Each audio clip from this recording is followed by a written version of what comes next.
Think our Clippers teams were good enough to win? Like, did we squander something? Or are we all just delusional and thinking that maybe we could have won? No. I think our best chance was, I thought we had a chance in 2014 playoffs. And I'm sorry, 14 and 15 playoffs. 15 was just a complete mental breakdown. Blake Griffin was born March 16, 1989 in Oklahoma City, Oklahoma to Tommy and Gail Griffin. Blake's father's ethnicity is Afro-Haitian, while his mom was a Caucasian woman. They both grew up in the Oklahoma City area. His parents met in the 1980s while working at Classen High School. Right at the end of the decade, they gave birth to Blake, who they decided to raise in the area. His father was a center for the Northwestern Oklahoma State University basketball team, along with being a former track star for the school as well. Despite his father being a former athlete in college, he was a student first, and him and Gail instilled that mindset into their children that education was non-negotiable. Both of Blake's parents were very strict and very hands-on when it came to their children's education. They were so hands-on, in fact, that growing up, Blake and his older brother Taylor were homeschooled by their mother from the first grade all the way up to Taylor was in the 10th and Blake was in the 8th. Some of y'all probably already knew this before watching this video, but a good friend of Blake Griffin's while he was growing up was NFL quarterback Sam Bradford. Bradford's father owned the gym where Blake and Taylor played basketball. That wasn't the only sport Blake played growing up. He also enjoyed playing baseball as a first baseman, along with playing tight end, wide receiver, and safety in football. Despite Blake excelling at multiple sports, the sport he was best at was basketball and was the sport that he decided to focus on before entering high school. Blake decided to follow his brother Taylor to Oklahoma Christian School to play under his father Tommy Griffin. The brothers would play together for Blake's freshman and sophomore year. Blake, coming into his freshman year, wasn't the 6'9" athletic freak we think of today. He came into high school standing around 6'3" and did most of his work from the perimeter, while his brother Taylor was a dominant inside presence for the team. During Blake's freshman year, the team would go 29-0 and won the Class 3A state championship against Riverside Indian School. During Blake's sophomore year, however, he would undergo a massive growth spurt, now standing 5 inches taller than his freshman season. This is what allowed Blake Griffin to develop the guard skills he was notorious for having when he made it to the league. He had been playing guard all his life, and now he was blessed with the size to dominate on the inside. After Blake's sophomore season, his brother would go on to graduate high school and head to the Oklahoma Sooners, leaving Blake the lone dog to lead the team to another state title. During Blake's third season, he really started to emerge as a star player, upping his averages to 21 points per game along with 12 rebounds and 5 assists. He would lead his team to another state championship, with it this time being a Class 2A state championship, where in the championship game, Blake would score 22 points along with grabbing 9 rebounds and 6 blocks, which would award him the MVP of the state tournament. He was also awarded the Oklahoman Player of the Year, along with being named to Tulsa's World Boys All-First Team. Meanwhile, while Blake was busy leading his team to another state championship, his brother Taylor was at Oklahoma scheming to get Jeff Capel, the head coach of the Sooners basketball team at the time, to offer his young brother a scholarship to join the team. During the spring, Capel went to check out the young unknown prospect and was quickly impressed with the combination of athleticism, strength, and ball skills this 6'8" freak possessed. Capel also loved the idea that Blake, by this point in time, wasn't heavily recruited by the major schools, giving him the opportunity to build a relationship with the young man before the competition got too high. Oklahoma is a major school, yes, but by this point in time, the basketball team had been pretty bad in recent years and were definitely in the rebuilding stages to strive to contend for conference and national championships. Despite that, however, Taylor wasn't going to take no from an answer from his little brother. He convinced Blake to commit to Oklahoma without even taking an official visit.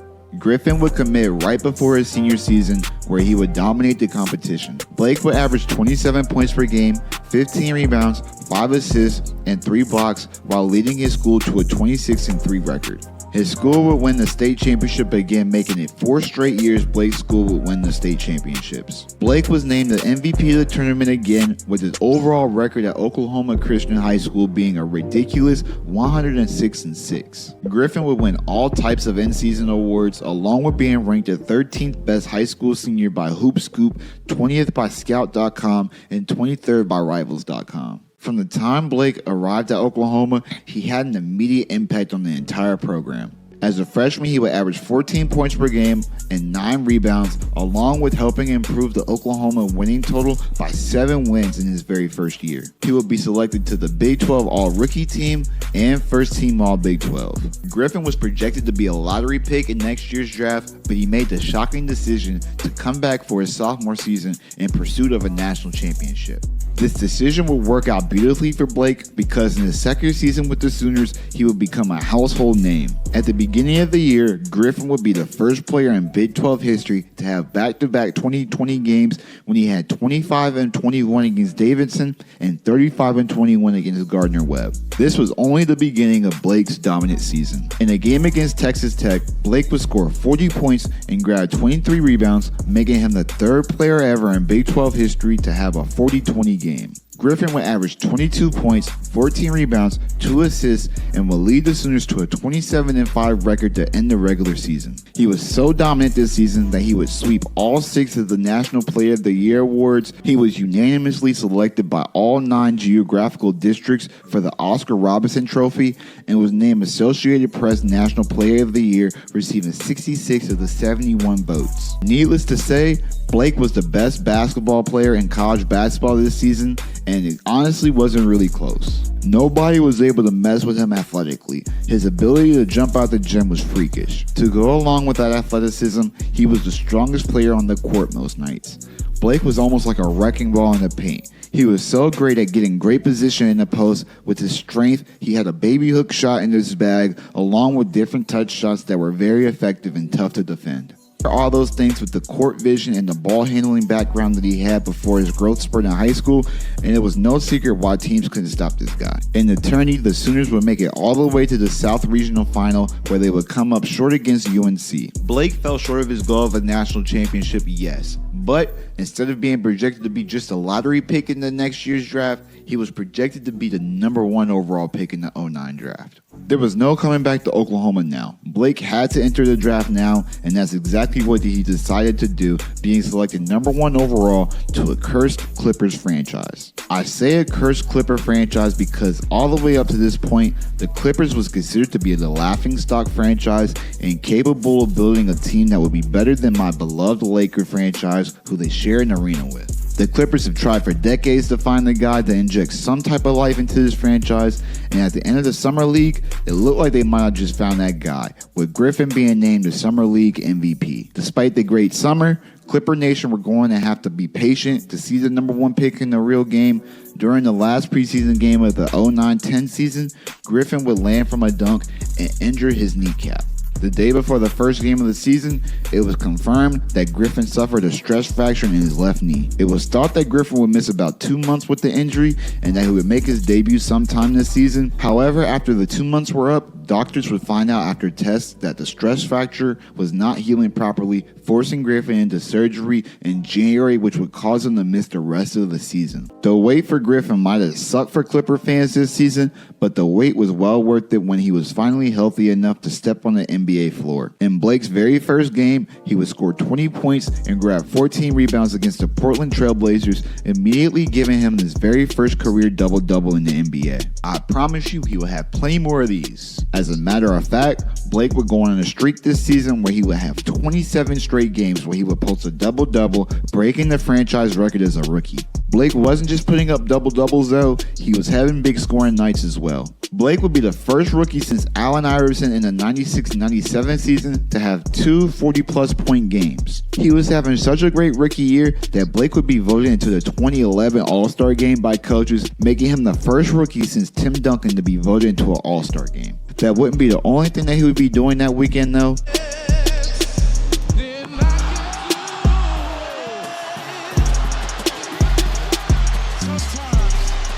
Blake will also decide to compete in the 2011 Slam Dunk Contest, winning the competition after jumping over a Kia, which you probably saw in a commercial sometime in your life. At the end of Blake's rookie year, he would average 22 points per game, 12 rebounds, and 4 assists while shooting 50% from the field.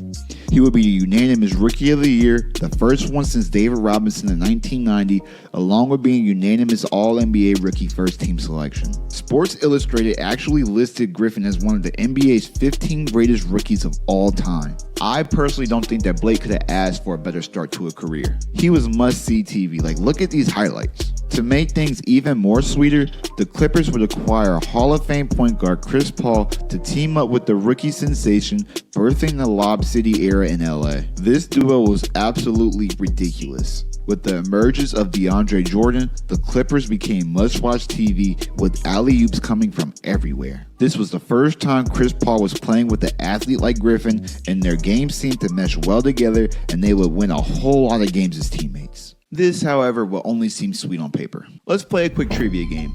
I ask you this question, give you 4 choices, and out of the 4 choices I give you, select which one you think is right. How many games did Blake Griffin and Chris Paul play in the Western Conference Finals? A, 10, B, 7, C, 4, or D, 0? If you answered D, you were correct. Blake and Chris never made a Western Conference Finals together. Let's go over the years of why this amazing duo had such little playoff success. In their first year together, they would finish 40-26 in the lockout-shortened year with head coach Vinny Del Negro at the helm. This would give them the 5th best record in the Western Conference, matching them up with the grit and grind Grizzlies. They would win a hard-fought series in 7 games, but in the next round, they would get swept by a Spurs team that was simply just better than them. No ifs, ands, or buts. Blake would play good in the series, but the Clippers wouldn't put up much of a fight, losing 3 of the 4 games by double digits. In their second season together, they would crack 50 wins for the first time in franchise history. They would meet up again with Memphis, this time having home court advantage. Despite their advantage, they would lose in 6 games. They would start the series off good, winning the first 2 games. However, they would end up losing the next 4 straight games of the series, getting unexpectedly sent home. Blake would suffer a high ankle sprain in Game 5, which hurt his availability for Game 6, but even before then, Blake wasn't playing his best basketball as he struggled to score on the tough Memphis defense. This series loss would cost Vinny Del Negro his job, and the next season, the Clippers would look to hire a head coach with championship pedigree. They decided to go after head coach Doc Rivers, and in my opinion, Doc unlocked the best version of Blake Griffin. Blake this season would average 24 points per game along with 9.5 rebounds.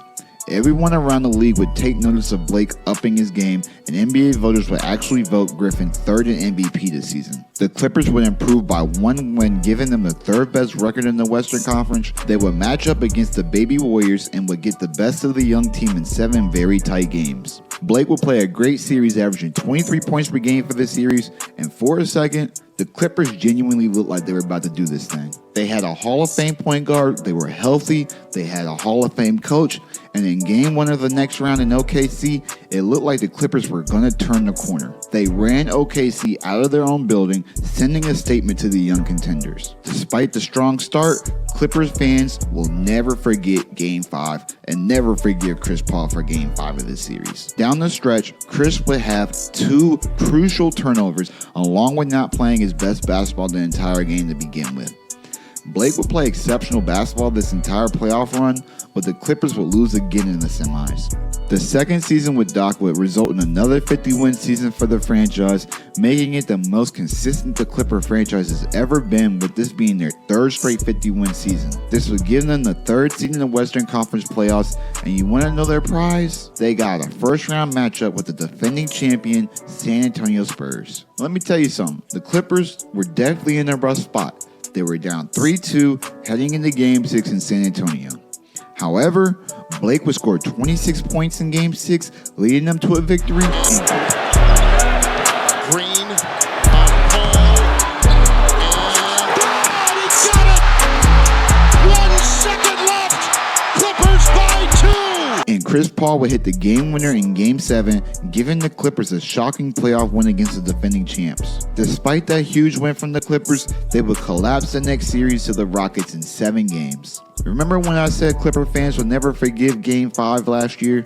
Well, there's another game that would give them a bad taste in their mouths, and that would be Game 6 of this series. James Harden would shoot 5 of 20 from the field, but Josh Smith would hit 4 threes, along with Corey Brewer's plus-minus being a plus 32, as the Rockets would outscore the Clippers 40-15 in the fourth quarter. This was probably Blake and the Clippers' best and last chance to make any type of championship run. The Clippers would get eliminated in the first round back-to-back years, with Griffin getting hurt in both years, hindering him from being able to even finish the series. After the 2017 playoffs, the Clippers looked to move Chris Paul as it seemed like the team's ceiling had been reached. Even though Chris wasn't on the team any longer, Blake was eager to continue his career with the Clippers and stick around for the Clippers' construction of another possible contender. He would re-sign a 5-year, $173 million contract with the Clippers, committing to them for the rest of his prime years. To begin the season, Blake would play exceptional basketball, and according to the Clippers before the start of the year, they were committed to building around Blake. However, on January 29, 2018, Blake was unexpectedly traded to the Pistons. The Clippers opted to tear down the entire Lob City team, going into a rebuild instead. Now, the NBA is a business through and through, and the Clippers had every right to trade Blake Griffin if they wanted to. However, they did just pitch this guy not even 6 months ago about being the franchise guy. They even went as far as to show him what a jersey retirement could possibly look like so that he wouldn't go in free agency. Plenty of NBA fans didn't like what the Clippers did, and from a human emotional aspect, I could see where they're coming from. But at the same time, Blake didn't have to sign the deal. And the NBA is a business first, so it's not for me to say whether they were wrong or not to trade him. The important thing to know, though, is that Blake is now a Detroit Piston. He would make his debut for the Pistons 3 days later after being traded and helped them to a narrow 2-point victory against the Grizzlies. He would play good basketball while he was out there, but late in March, he would suffer a bone bruise in his right ankle, ending his season. In his second year with Detroit, this dude started hooping. I can't lie. I don't know if he was mad the Clippers traded him or what, but he started off the season very strong. Early into the year, he scored a career-high 50 points in a 1-point overtime win against Philly. That seemed to have set the tone for the season, as he would end up averaging a career-high in points, making an all-star team again this season. Despite Blake playing some of the best basketball of his career, along with playing the most games in the season in the last 5 years of his career, it wouldn't lead to as many wins as he probably wanted. The Pistons this season will only finish 500. They would barely sneak into the playoffs, and even though they did make it to the playoffs, Blake was not healthy, not even close. His body was starting to betray him. He sat out 4 of the last 6 regular season games and the first 2 playoff games of the series with the ailing left knee. It wasn't even any type of specific injury to his body. His knee was just unbearably sore. The Bucks would smoke Detroit in the first round, with the Pistons losing each game by double digits. This was the last time Blake Griffin would ever play at an all-star level. Griffin over the summer of 2020 would undergo left knee surgery to try and reduce the soreness, causing him to miss the first 10 games of the season. After coming back and only playing 18 games, there was no improvement, and he had to undergo another surgery on his left knee, ending his season. When Griffin came back the year after in 2021, he was nowhere near the same player he was back in 2019. He was averaging career lows in both points per game and rebounds, and on March 5th, the Pistons bought out Griffin's contract, allowing him to sign with the roller coaster of a team, the Brooklyn Nets. He was able to transform his game and provide some type of value for the Nets team that desperately needed someone to make the dirty plays with all the star power around the team. Even though he was able to carve out some type of role for the Nets, nearly all of its explosiveness from the younger years were gone. There were actually an ongoing rumor by dumb NBA fans that Blake couldn't dunk a ball anymore since he didn't dunk in a game for 464 days. He obviously could still dunk, but that was just a testament to how much athleticism he lost and how much wear and tear his body really went through. A guy who was recently doing things like this was struggling to dunk a basketball by the age of just 30 years old. This was caused by multiple knee injuries he suffered from. Sprained MCLs, knee contusions. He even broke his left kneecap before his rookie year even started. That definitely contributed to his sharp decline later in his career. The last time Blake played in the NBA was for the Boston Celtics in a very sporadic role, being a dirty work guy for another possible contender. Today, Blake is not on the NBA roster, but he's not officially retired yet. So to answer the question, what happened to Blake Griffin? The injuries that he suffered over time eventually caught up with him and robbed him of the athleticism that made him such a special player. Hopefully we can see him on another NBA team one day, because he still does provide some type of value to an NBA franchise with his experience. Every NBA franchise could always use a veteran on their team who has been in the league for a while to teach the young guys how to be professionals on and off the court. Otherwise, if not, he had a great career and has to be remembered as one of the best players in Clipper history. That's the end of the video. If you enjoyed, please make sure to leave a like, comment, and subscribe. It's your boy Sed, and I'm out. Peace.